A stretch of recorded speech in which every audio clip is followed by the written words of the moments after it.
Hi. So now we're going to talk a little bit more specifically industry-wise, and we're going to talk about technology candidates because they have a slightly different resume to, say, a salesperson or a marketing person.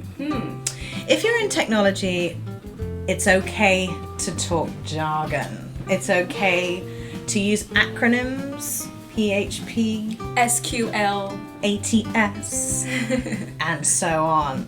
It gives you credibility and it gives you an inroad to make sure that your keyword search has come to the top, you know your stuff, and all your abilities are highlighted. yes.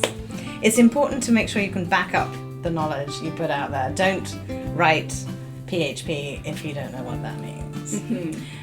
Again, qualifications, we'll have a section on qualifications, but please do prove that you know what you're doing with examples and perhaps even with links showing your work. So let's talk about what the resume should look like. And remember, as we were just talking about, the first person to see your resume is probably a recruiter. They might not be technical, so they may not know what you do. Exactly. So it's important to really sort of showcase how your job Benefited the company. exactly. So I'm not particularly technical. I really love reading a technical resume that gives me a journey, gives me a picture as to how this person's work has a ripple effect. For example, Highlighting your accomplishments by, for example, I wrote a line of code or developed a particular feature within an app that increased that sped up loading times by minutes, seconds. I met a candidate who helped design Apple Maps, for example.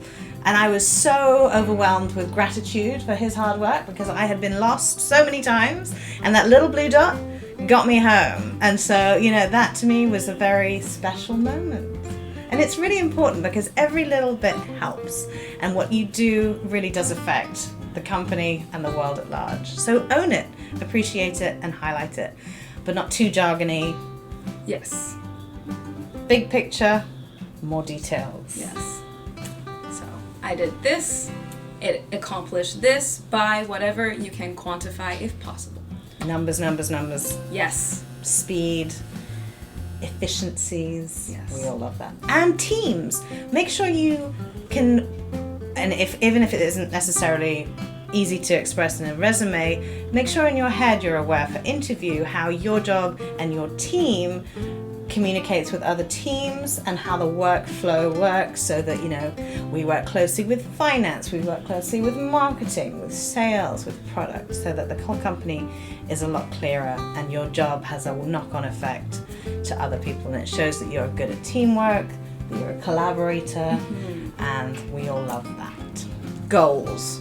It's really important to give an overview of what goals you are working towards in your job. Again, it's clear for the recruiter who may not be technical to know what your specific job does in the great scheme of things, what goals you were trying to achieve, projects you were working on, the kind of timeline that these projects were. Was this a 6-month project to end with this end in mind? What was the goal? Did you achieve it? What was the kind of situation? What were the problems?